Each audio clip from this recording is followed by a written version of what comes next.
So one of the questions I get asked a lot is looking more at hobby farm style of, property, and how many horses are allowed per acre? Okay. So again, it sounds like it's an easy question. I should just be able to be like, hey, how many horses can I have out there? Again, it's dependent on what the property is zoned, Okay. as to whether it's allowed or not at all. And then once you get into specific zoning districts, each district has their own either multiplier or, hey, this isn't allowed, or yeah, you can have one per acre. Again, it's dependent on the size of the lot. Okay. It's dependent on the zoning district also. So those are questions like, hey, I'm looking at this specific property. I want to know whether I can have horses there or not. It's best off you just have somebody call, because those zoning districts, they don't change often, but they do change. And then people look at their tax bill, and the tax bill says something that, which isn't a zoning district, it's something they use for classifying for tax.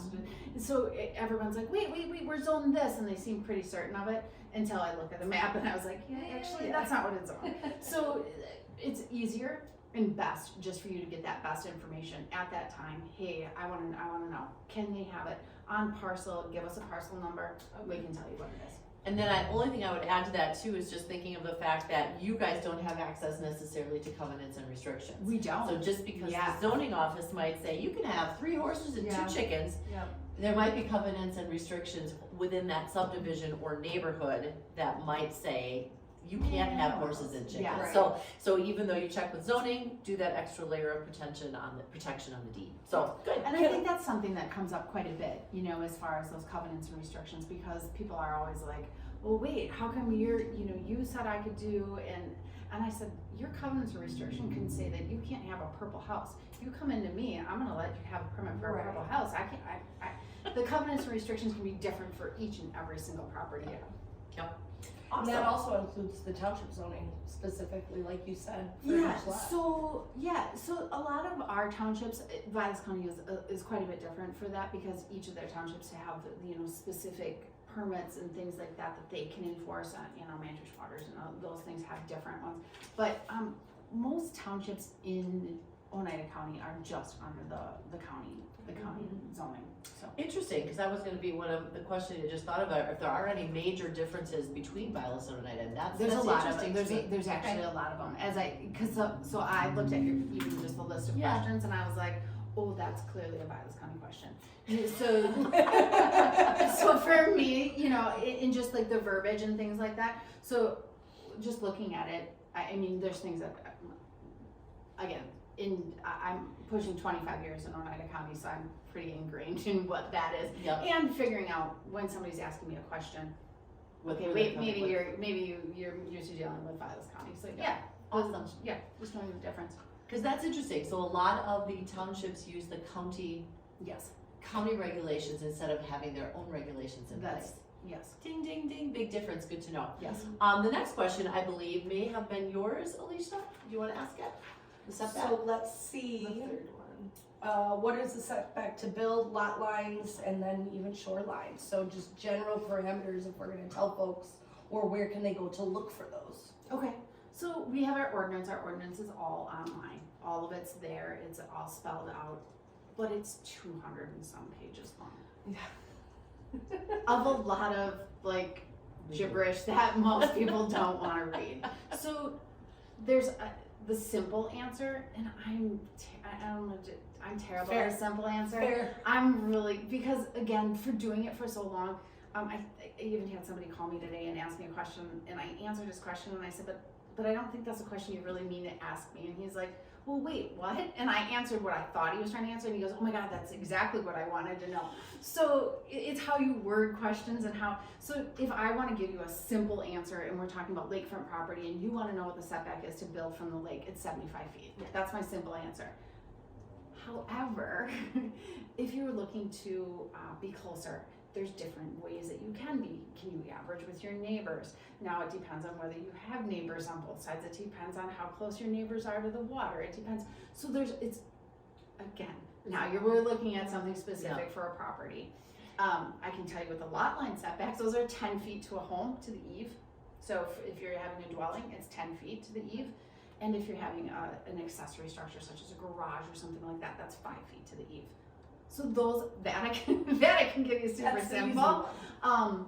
But yeah, I mean, there's different ways to figure out what your yeah, setback is. Cause I know we were at a house, a new construction down in Three Lakes, and they did something with the eave on the front of the house and an open deck that they were able to extend a smidge closer to the water, I think than the 75. So averaging would allow you to build. It doesn't allow you to have an open deck at that setback. It has to be covered and closed, something like that. So there's differences with that.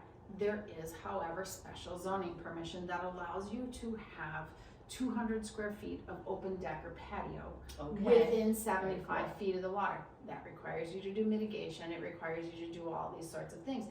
And you also have to meet all these other requirements. Like you can't have, it was originally made for gazebos. So people who wanted between 35 and 75, a gazebo or a sitting area or something like that. People are using it now to put a portion of their deck closer. I always tell people, if you don't have to use it for that, don't use it for that. Yeah. Don't use it for that. Because you're gonna come, how are you gonna use your property? Are you gonna use it, you wanna be able to enjoy it.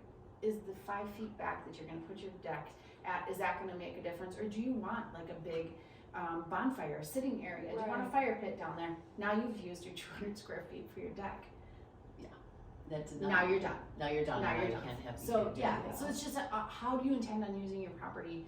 Maybe not this year, next year, 5 years from the where do you want to use that 200 square feet? Once you use it, it's gone. Awesome, which brings us to another question, because you said the word ding, ding, ding, and I don't remember which one of the buyer's agents asked about mitigation. Becky, what was your mitigation question? Well, I guess I don't entirely understand what that is and what that looks like. Okay, so different properties and different projects that require mitigation. So again, in some of the questions referred to points. Yeah. Oneida County doesn't do points. So There's that is the difference between vows and vows. so it's totally different. So what we are looking at is, and there's different types of mitigation that you can do within the mitigation plan that help you offset. So again, let's just use the example of special zoning permission. You want to put 200 square feet of open deck patio between 35 and 75. You come in, that's very specific. It says within 35 feet of the water, that first 35 feet is a vegetation protection area. I was thinking of that as the sacred Yep, space, like absolutely. sacred, That's don't touch it. right. So where you're allowed your viewing corridor.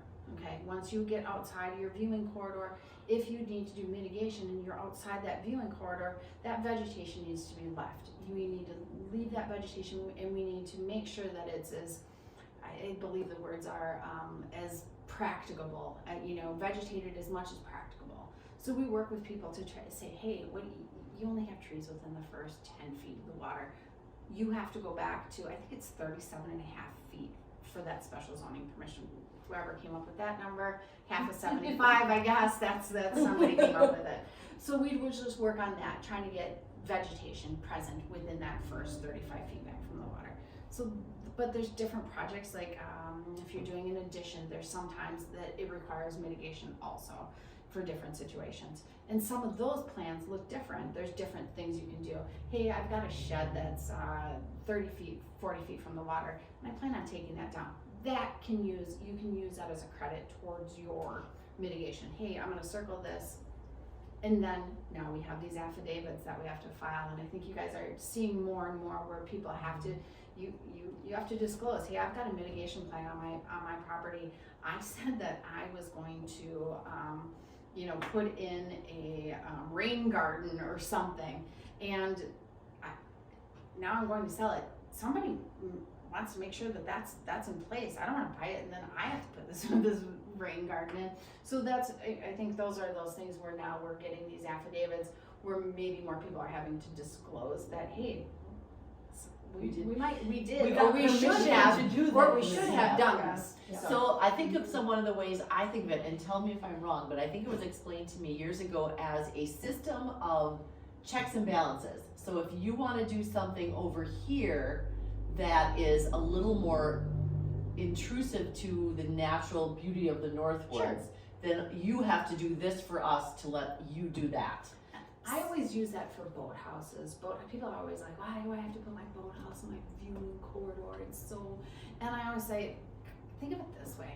If everybody on the lake has to look at your boat house, we want you to, somebody somewhere along the line, I'm assuming said, we want you to look at it from your house also. That's a good way of looking at it. And that's how I always kind of say, yeah, you gotta put it there because everybody's gotta look at it.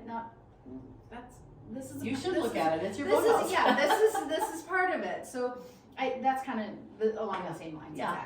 So that's kind of how I always think of it, is you gotta give a little bit to get a little bit. Absolutely, So, yeah, absolutely, yeah. I wanna pull in one. Can I just ask one more question on mitigation?